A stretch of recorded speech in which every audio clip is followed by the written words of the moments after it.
नमस्कार दोस्तों। इस वीडियो में मैं आपको कोरोना वायरस या कोविड-19 महामारी से संबंधित जानकारी इंग्लिश अल्फ़ाबेट या अंग्रेजी वर्णमाला के ए से लेकर जेड तक बताऊंगा। अर्थात ए से लेकर जेड तक सारे लेटर्स में कोविड-19 से संबंधित कोई भी जानकारी आपको जानने को मिलेगी। तो चलिए शुरुआत करते हैं। मैं सोहन शर्मा जनरल स्टडी में आपका बहुत बहुत स्वागत करता हूं। यदि आप इस चैनल पर नए हैं तो चैनल को सब्सक्राइब कीजिए ताकि भविष्य में जो भी मैं वीडियोस बनाऊं उसके नोटिफिकेशंस आपको मिलते रहें। तो चलिए शुरुआत करते हैं। सबसे पहले ए से आरोग्य सेतु मोबाइल एप्लीकेशन। तो कोविड-19 महामारी के चलते भारत के स्वास्थ्य मंत्रालय द्वारा आरोग्य सेतु नाम की मोबाइल एप्लीकेशन लॉन्च की है, जिसे 4 दिन में ही 1 करोड़ से अधिक यूज़र्स ने डाउनलोड कर लिया था और भारत में इसके 5 करोड़ से अधिक एक्टिव यूज़र्स है।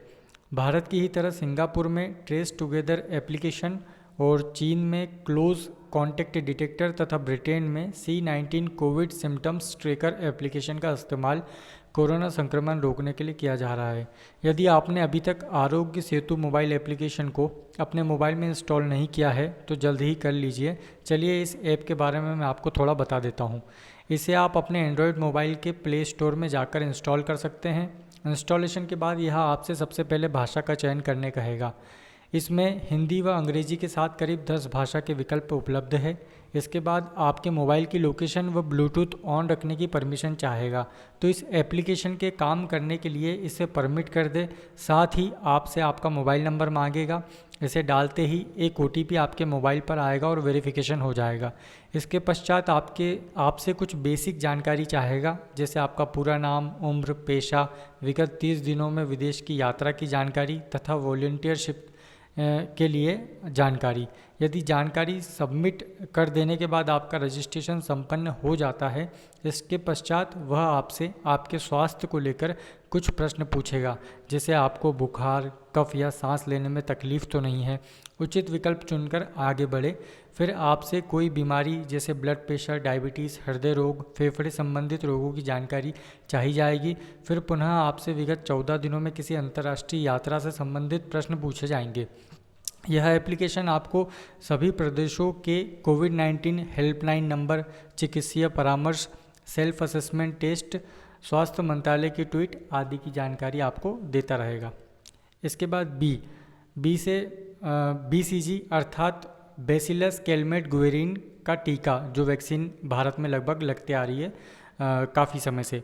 तो न्यूयॉर्क इंस्टीट्यूट ऑफ टेक्नोलॉजी, जो कि एक अमेरिकी शोध संस्थान है, ने विश्व भर में फैले कोरोना संक्रमण की वर्तमान स्थिति के आधार पर भविष्य की स्थिति का आकलन किया है। इसके परिणाम भारत सहित उन देशों के लिए बेहतर है जहां सालों से BCG का टीका लगता आया है। यह टीका TB से बचाव यानी कि ट्यूबरक्लोसिस से बचाव के साथ सांस संबंधी संक्रमण से रक्षा करने में मदद करता है। यह जन्म से 6 माह में लगता है। अमेरिका, इटली, नीदरलैंड, बेल्जियम और लेबनान आदि देशों में यह टीका कभी नहीं लगा, लिहाजा वहाँ की स्थिति सर्वविदित है। भारत में आज़ादी के बाद से यह टीका लग रहा है और वर्ष 1978 में इसे राष्ट्रीय टीकाकरण कार्यक्रम में शामिल किया गया, जो आज भी जारी है। इसके बाद सी से कोविड-19 या SARS-CoV-2। तो कोरोना वायरस, दुनिया में कई प्रकार के कोरोना वायरस होते हैं। इनमें एक बात कॉमन है कि इनकी सतह पर एक ऐसा प्रोजेक्शन होता है जो माइक्रोस्कोप से देखने पर यह प्रतीत कराता है कि जैसे कि कोई ताज पहना हुआ हो, ताज या क्राउन। तो लैटिन भाषा का यह शब्द है, मतलब लैटिन भाषा में ताज को या क्राउन को कोरोना बोलते हैं। अभी तक लगभग 6 प्रकार के कोरोना वायरस का प्रभाव इंसानों पर पड़ता था, किंतु यह 7वां वायरस है जिसे फरवरी 2020 तक नोवेल कोरोना वायरस कहा जा रहा था, जिसमें नोवेल का अर्थ होता है नया। बाद में विश्व स्वास्थ्य संगठन या WHO द्वारा इसे SARS-CoV-2 नाम दे दिया गया तथा इसके द्वारा होने वाली बीमारी को हम कोविड-19 या कोरोना वायरस डिसीज़ कहते हैं। वर्ष 2003 में भी एक बीमारी फैली थी जिसे हम सॉर्स या कि सीवियर एक्यूट रेस्पिरेटरी सिंड्रोम कहते थे, लेकिन यह दूसरे कोरोना वायरस से हुई थी। वर्तमान में जो बीमारी है वह SARS-2 या कोविड-19 है। इसके बाद डी से डिज़ास्टर मैनेजमेंट एक्ट 2005 या आपदा प्रबंधन अधिनियम 2005। इस एक्ट को भारत की संसद द्वारा वर्ष 2005 में पारित किया गया वह वर्ष 2006 में अमल में आया। इस अधिनियम में 11 अध्याय व 79 यानी कि 79 सेक्शंस या धाराएं हैं। इस अधिनियम की धारा 3 की उपधारा 1 में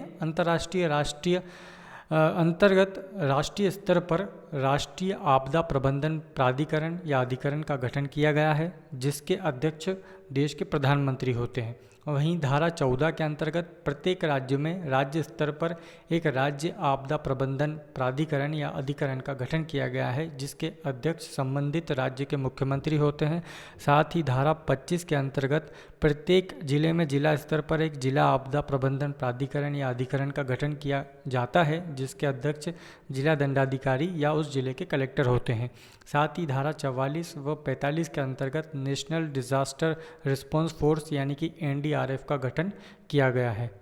इसके बाद ई से एसेंशियल सर्विसेज मैनेजमेंट एक्ट या अत्यावश्यक सेवा अनुरक्षण कानून, इसको अभी आपने सुना होगा, इसका नाम एस्मा, काफ़ी ये चल रहा है अभी न्यूज़ में। तो मध्य प्रदेश के मुख्यमंत्री शिवराज सिंह चौहान द्वारा इससे रिलेटेड एक ट्वीट भी किया गया था। तो एस्मा कुछ आवश्यक सेवाओं के वितरण को सुनिश्चित करने के लिए अधिनियमित एक कानून है जो बाधित होने पर जनसमूह के सामान्य जीवन को प्रभावित करेगा। यह भारत की संसद द्वारा अधिनियमित कानून है, किंतु सामान्यतः इसको लागू करना राज्य के विवेक पर निर्भर करता है। यह एक शक्तिशाली कानून है जिसके अंतर्गत किसी भी आवश्यक सेवा हेतु हड़ताल को प्रतिबंधित किया जाता है। इसके अंतर्गत आवश्यक सेवाओं में कार्यरत कोई भी व्यक्ति नहीं हड़ताल पर बैठ सकता है और यदि हड़ताल पर बैठा हो तो नहीं उसे जारी रख सकता है। इस अधिनियम के प्रावधानों का उल्लंघन करने पर आवश्यक सेवाओं में कार्यरत किसी भी व्यक्ति को दंडात्मक सजा व जुर्माने का प्रावधान है। उसे बिना किसी गिरफ्तारी वारंट के गिरफ्तार किया जा सकता है। इन आवश्यक सेवाओं में टेलीफोन, डाक सेवा, परिवहन साधन, पुलिस, चिकित्सा इत्यादि आते हैं। इसके बाद फोमाइट एक शब्द अभी चल रहा है, इसका नाम आपने ज़्यादा नहीं सुना होगा। तो फोमाइट कोई भी वस्तु हो सकती है जो किसी कम्युनिकेबल डिसीज़ को फैलाने में सहायक हो। जैसे किसी भी संक्रमित व्यक्ति ने अपने संक्रमित हाथों से किसी वस्तु को छुआ और फिर जल्द ही किसी स्वस्थ व्यक्ति द्वारा उसी वस्तु को छूकर उपयोग में लिया गया हो और अपने मुंह आदि को अपने हाथों से छुआ हो, ऐसी स्थिति में वायरस फैल सकता है। तो ऐसी स्थिति में जिस वस्तु द्वारा संक्रमण फैला वह फोमाइट कहलाती है। एक अध्ययन के अनुसार कोविड-19 वायरस स्टील व प्लास्टिक की सतह पर सबसे ज़्यादा समय तक लगभग 3 दिनों तक जिंदा रहता है। इसके बाद जी से ग्लव्स या मास्क। तो जैसा कि सभी जानते हैं कि बीमारी कम्युनिकेबल है और ह्यूमन ट्रांसमिशन या लगातार एक दूसरे के संपर्क में आने से फैलती है। इसी के लिए उत्तरदायी वायरस के संक्रमण से बचने के लिए हम ग्लव्स और मास्क का इस्तेमाल करते हैं। तो भारत सहित विश्व के कई देशों ने अपने नागरिकों के लिए मास्क पहनना अनिवार्य कर दिया है। वहीं भारत में मास्क पहनने को अनिवार्य करने वाला पहला राज्य उड़ीसा है। कपड़ा मंत्रालय के संयुक्त सचिव निहार रंजन दास ने बताया कि वर्तमान में रोज लगभग 1.25 लाख से अधिक N95 मास्क बन रहे हैं। N95 एक सुरक्षित मास्क है जो नाक और मुंह को कवर करता है और पहनने वाले को सांस लेते समय खतरनाक पदार्थों या संक्रमित ड्रॉपलेट यानी कि पानी की छोटी बूंदें को मुंह में जाने से रोकता है। इसके बाद हाइड्रोक्सीक्लोरोक्विन, इसका नाम यानी कि HCQ, इसका नाम अभी आप हाल ही में बहुत सुन रहे होंगे पेपर में। अमेरिका के राष्ट्रपति ने भारत से रिक्वेस्ट भी की थी कि वो उसको भेजे, तो ये न्यूज़ में रहा। तो मित्रों, इस वीडियो का उद्देश्य केवल जानकारी देना है। इन दवाओं का उपयोग डॉक्टर्स की सलाह के बगैर बिल्कुल भी ना करें। यह एक एंटी मलेरिया ड्रग है। यह क्लोरोक्विन का एक रूप है जिसका उपयोग मलेरिया के इलाज में होता है। इसका उपयोग मलेरिया के अलावा रूमेटाइड आर्थराइटिस जैसी बीमारियों के लिए भी होता है। यह इम्यूनिटी बढ़ाती है। वर्ष 1934 में इसका आविष्कार हुआ था। अमेरिका, ब्राज़ील समेत दुनिया के कई देश इस समय इस दवा के लिए भारत पर निर्भर है। फोर्ब्स की एक रिपोर्ट के अनुसार दुनिया भर में इस्तेमाल होने वाली HCQ टेबलेट का 70% उत्पादन भारत में ही किया जाता है। एक बात और, यह दवा कोरोना को ठीक नहीं करती, ऐसा कोई प्रमाण नहीं है, किंतु यह उस वायरस के असर को कम कर सकती है, ऐसा कई अध्ययनों में पता चला है। यूरोपियन मेडिसिन्स एजेंसी का कहना है कि कोरोना मरीजों को यह दवा नहीं खानी चाहिए। इसके साइड इफ़ेक्ट को देखते हुए स्वीडन के अस्पतालों में इसका उपयोग बंद कर दिया गया है। यह दवा हृदय के लिए ठीक नहीं है। इसके साइड इफ़ेक्ट में हार्ट ब्लॉक, घबराहट, चक्कर आना, उल्टी और डायरिया जैसी शिकायत देखने में आती है। ICMR यानी कि Indian council for medical research भी इसे स्वस्थ लोगों को खाने की सलाह नहीं देता। ICMR ने उन हेल्थ केयर वर्कर्स को यह दवा देने की अनुशंसा की है जो कोरोना के मामले को संभाल रहे हैं, और उन लोगों को जिन्हें कोरोना के लक्षण तो नहीं है किंतु वह कोरोना वायरस हुए मरीज के संपर्क में आए हो, वह भी डॉक्टर्स की सलाह पर इसे ले सकते हैं। इसके बाद आई से इंक्यूबेशन पीरियड का अर्थ किसी वायरस से संक्रमित होने व उसका लक्षण सामने आने का अंतराल होता है। इस महामारी कोविड-19 का इंक्यूबेशन पीरियड लगभग 2 से 14 दिन तक का है, इसलिए इतने या इससे ज़्यादा समय के लिए लोगों को क्वारंटाइन किया जा रहा है। हो सकता है कि इस इंक्यूबेशन पीरियड में संक्रमित व्यक्ति को कोई लक्षण दिखाई न दे। उसे लग सकता है कि मैं तो मस्त हूँ, लेकिन इस दौरान वह अन्य लोगों को संक्रमित कर सकता है, इसीलिए संदिग्ध को क्वारंटाइन किया जाता है। इसके बाद जे से जनता कर्फ्यू।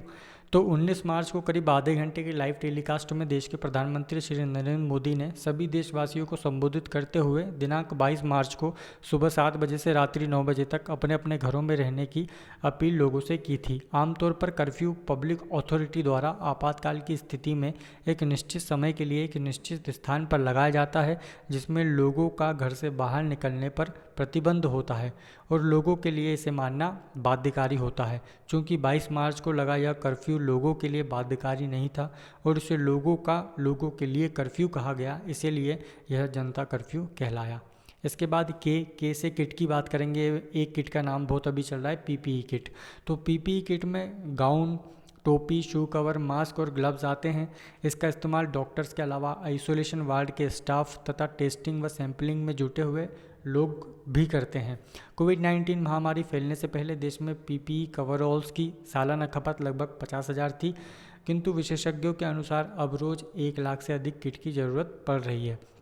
कपड़ा मंत्रालय के संयुक्त सचिव निहार रंजन जी द्वारा यह कहा गया कि भारत में रोज़ 12,000 PPE किट और 1.25 लाख से अधिक N95 मास्क का उत्पादन हो रहा है, जो और बढ़ाया जाएगा समय के साथ। अतिरिक्त कीटों को अन्य देशों से आयात किया जा रहा है। एक अच्छी क्वालिटी की यदि हम PPE किट की बात करें तो वो 800 से 900 रुपये कीमत की आती है और डॉक्टर्स एक दिन में 2 से 3 किट उनको बदलने की आवश्यकता होती है। इसके बाद एल से लॉकडाउन। ये शब्द तो मुझे हालांकि आपको समझाने की ज़रूरत नहीं है, लॉकडाउन तो सभी जानते हैं, फिर भी मैं बता देता हूँ कि लॉकडाउन एक ऐसा तरीका है जो सरकारों द्वारा किसी संक्रमण द्वारा फैलने वाली बीमारी की रोकथाम के लिए किया जाता है। यह तब करना जरूरी है जब बीमारी एक व्यक्ति से दूसरे व्यक्ति में फैल रही हो। जब लोग एक दूसरे से दूर रहेंगे तभी वह सुरक्षित रह सकते हैं और यह कारगर भी माना गया है। लॉकडाउन परिस्थिति अनुसार किसी शहर, क्षेत्र या पूरे देश में भी हो सकता है। इसके बाद एम से आपने अभी एक मोरेटोरियन पीरियड या बैंक से जो आपकी EMI वगैरह के लिए जो सरकार ने अभी राहत ऐलान की है कि आप अपनी EMI थोड़ा सा डिले भर सकते हैं 2 से 3 माह बाद। तो ये मोरेटोरियन पीरियड होता क्या है, या इसको स्थगन काल हम कह सकते हैं। तो अभी कुछ समय पहले कोविड-19 महामारी के चलते केंद्र सरकार द्वारा लॉकडाउन की घोषणा की गई, जिसके चलते कई लोगों को अपना रोजगार बंद करके अपने घरों पर बैठना पड़ा। ऐसे समय में कई लोगों की बैंकों, NBFCs आदि से लिए गए ऋण की किस्तों अथवा EMI का प्रतिमाह भुगतान होना रहता है। ऐसे में सरकार द्वारा उन्हें लॉकडाउन पीरियड में किस्तें न भरने अर्थात विलंब से भरने की सहूलियत देने के लिए बैंकों को निर्देश दिए गए हैं। विलंब से अपने ऋण की किस्तों को भुगतान करना मोरेटोरियम पीरियड कहलाता है। एक बात यहाँ ध्यान देने योग्य है कि आपकी किस्तें माफ़ नहीं हुई है और बैंकों द्वारा आपके द्वारा ली गई मोरेटोरियम फैसिलिटी के पीरियड पर ब्याज भी लगाया जाता है। इसके बाद न्यूज़पेपर्स में हम कोरोना वायरस की बात करेंगे कि अखबार में कोरोना वायरस के लिए जो एक न्यूज़ चल रही थी, फेक न्यूज़ या कई और भी न्यूज़ चल रही है। तो ICMR यानी कि Indian council for of medical research के महामारी रोग विभाग के प्रमुख डॉक्टर रमन आर गंगाखेड़कर ने कहा कि अखबार से कोरोना का संक्रमण नहीं फैलता। लोगों की गलतफहमी के कारण कहीं कहीं अखबार लेने बंद कर दिए गए हैं, जबकि सच्चाई यह है कि वायरस कागज़ पर अधिक समय तक नहीं टिक पाता। और इस जानकारी का मतलब कतई यह नहीं है कि मैं आपको अखबार लेने के लिए प्रेरित कर रहा हूँ। इसके बाद ओ से ऑपरेशन नमस्ते। तो भारतीय सेना ने कोरोना वायरस के खिलाफ ऑपरेशन नमस्ते लॉन्च किया है, जिसके तहत सेना के सभी जवानों की छुट्टियां रद्द कर दी गई है और 2 मोर्चों पर बंदोबस्त किए गए हैं। तो एक मोर्चा कि 13 लाख जवानों को संक्रमण से बचाना है और दूसरा मोर्चा जिसमें कोरोना वायरस से संक्रमित लोगों को आइसोलेट कर उनका इलाज सुनिश्चित करना है। सेना के एक अधिकारी ने बताया कि इस ऑपरेशन की पूरी तैयारी युद्ध स्तर की गई है। 24 घंटे के नोटिस पर हम कहीं भी पहुंच जाएंगे और 4 से 6 घंटे के भीतर एक सुसज्जित अस्पताल समेत पूरी व्यवस्था कर देंगे। वर्तमान में सेना के 6 से अधिक अस्पतालों में कोरोना की जांच हो सकती है तथा 6 से अधिक क्वारंटाइन सेंटरों में लोगों को रखा जा रहा है। इसके बाद पी से पैंडेमिक, एक शब्द आप सुन रहे होंगे। पैंडेमिक यानी कि होता है सर्वव्यापी महामारी, यानी कि आजकल इस सर्वव्यापी महामारी कोविड-19 के लिए पेंडेमिक शब्द का इस्तेमाल किया जा रहा है। तो पेंडेमिक एक ग्रीक भाषा का शब्द है जो कि 2 शब्दों से मिलकर बना है, एक तो पेन और दूसरा डेमोस। तो पेन मतलब होता है सभी और डेमोस मतलब लोग, तो इससे बना है। इसके पहले हमें एक शब्द और समझना होगा, एपिडेमिक। तो एपिडेमिक क्या होता है? तो जिसका अर्थ होता है महामारी। जब कोई बीमारी बहुत तेज़ी से एक निश्चित स्थान पर रहने वाली आबादी को ग्रसित करते हुए अथवा संक्रमित कर देती है तो यह महामारी एपिडेमिक कहलाती है या महामारी कहलाती है ये बीमारी। जब यह महामारी एक निश्चित स्थान पर न रहकर सर्वव्यापी हो जाती है तो यह पेंडेमिक या सर्वव्यापी महामारी कहलाने लगती है। यहाँ सर्वव्यापी का अर्थ एक से अधिक महाद्वीपों या पूरे विश्व से है।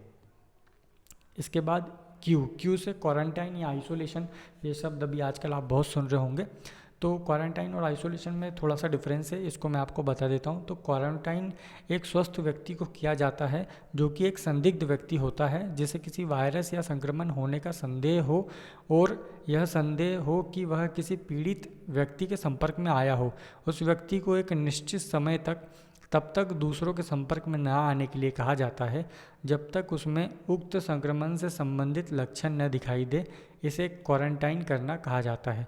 जबकि आइसोलेशन वह एकांत करने की स्थिति होती है जिसमें पीड़ित व्यक्ति का संबंधित वायरस टेस्ट पॉजिटिव पाया गया हो और उसे भी दूसरों के संपर्क में न लाकर इलाज उसका किया जाता है। तो दोनों स्थितियों में आपको लोगों से दूरियां बनाकर रखनी है।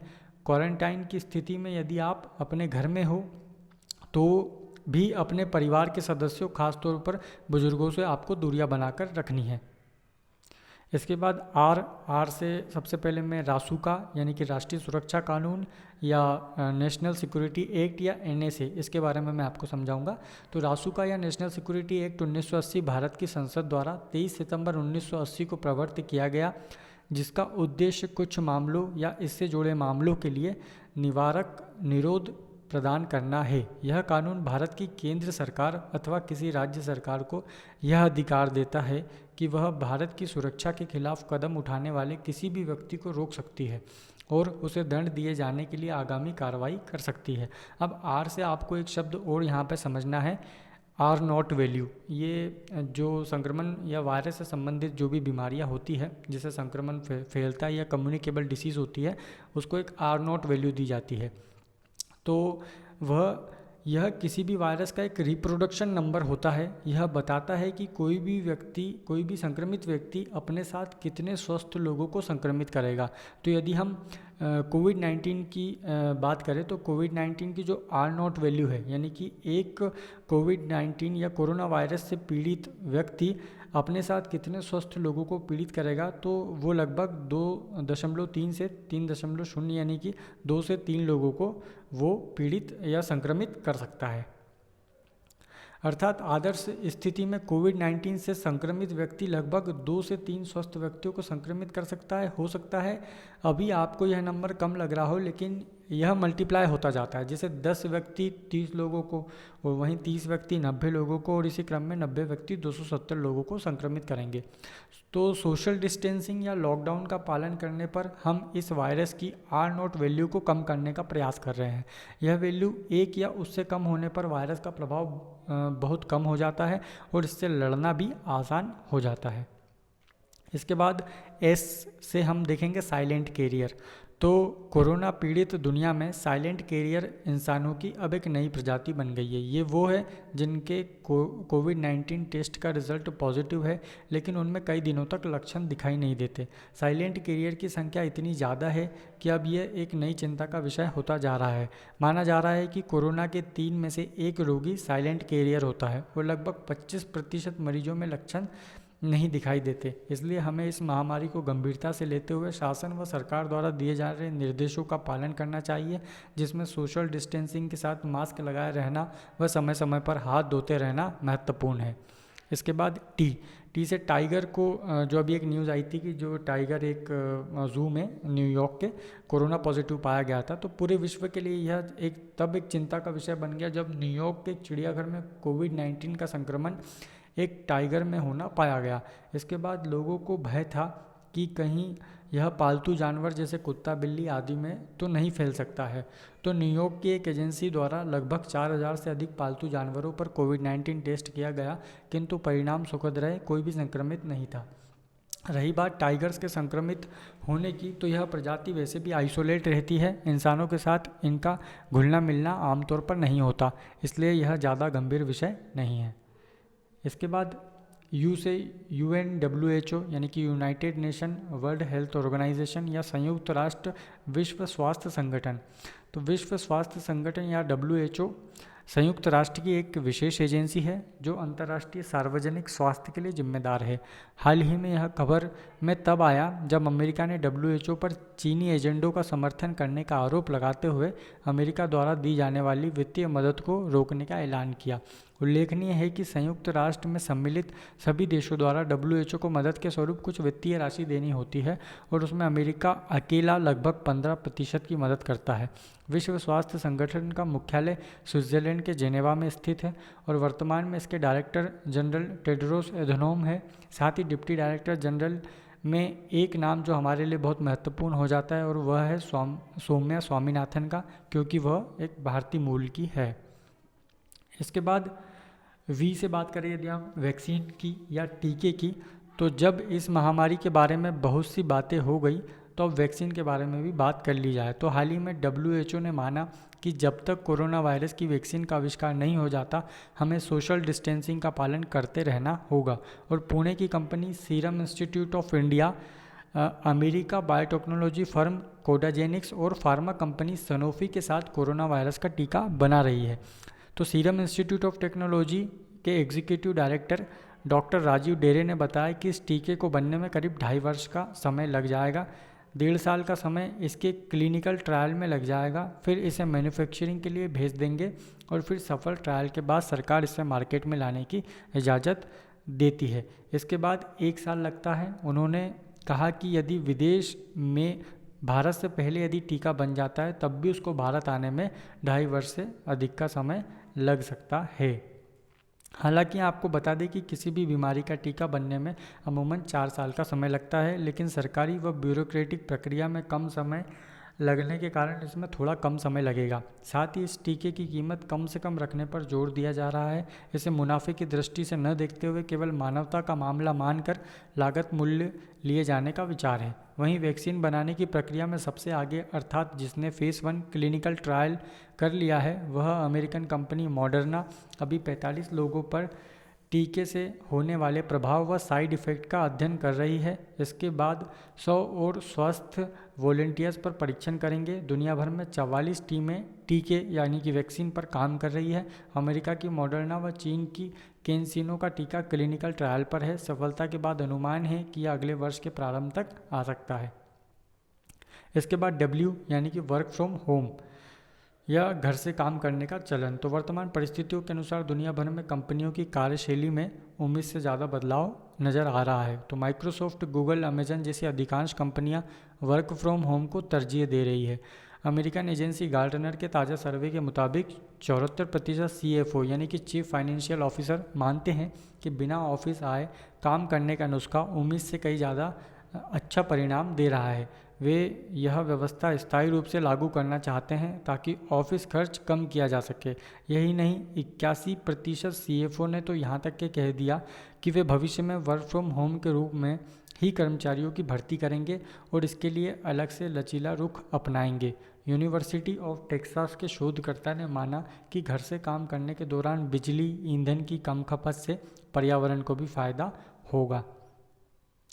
इसके बाद एक्स से एक शब्द है जेनोफोबिया। तो दोस्तों, फोबिया का अर्थ तो आपको पता है डर, लेकिन जेनोफोबिया का अर्थ होता है फियर ऑफ फॉरेनर्स यानी कि विदेशियों से डर, या कह सकते हैं कि अजनबियों से डर। तो आज की वर्तमान परिस्थिति में मुझे यह शब्द बहुत सार्थक लगा, इसलिए मैंने इसको यहाँ पे लिया। आज लोग कोविड-19 महामारी के चलते विदेशियों को संक्रमित होने की दृष्टि से देख रहे हैं और अजनबियों को अपने घर में बुलाने से कतरा रहे हैं, जो कि सही भी है। इसके बाद वाई से हम बात करेंगे योगा की या योग की। तो हमारे लिए गर्व की बात है कि योगा विश्व को भारत की देन है और हाल ही में हार्वर्ड मेडिकल स्कूल द्वारा एक अध्ययन उपरांत कोविड-19 से संबंधित खबरों से होने वाली चिंता और घबराहट से बचने के लिए लोगों को योग व मेडिटेशन करने की सलाह दी गई। नियमित योग करने की आदत आपकी इम्यूनिटी को में वृद्धि करती है, साथ ही श्वास व हृदय संबंधित बीमारियों से आपकी रक्षा करती है। तो लॉकडाउन के समय में आप अपनी दिनचर्या का कुछ समय योग में अवश्य दें, जिससे कि आप लड़ने के लिए पहले से तैयार हो। इसके बाद जेड से हम एक जूम वीडियो कॉन्फ्रेंसिंग एप्लीकेशन की बात करेंगे, जो कि चीन की एक कंपनी की है। तो वर्तमान परिस्थितियों में कोरोना महामारी के चलते पूरे विश्व में सरकारें तथा निजी कंपनियां वर्क फ्रॉम होम को तवज्जो दे रही है। इसी हेतु चीन की कंपनी द्वारा निर्मित एक video conferencing app zoom in दिनों काफ़ी पॉपुलर हो रहा है, लेकिन कई देशों की सरकारों ने माना कि इस ऐप में सुरक्षा के दृष्टिकोण से कई खामियां हैं। ऐसा माना जा रहा है कि यह यूज़र की निजी जानकारियों में सेंध लगाता है।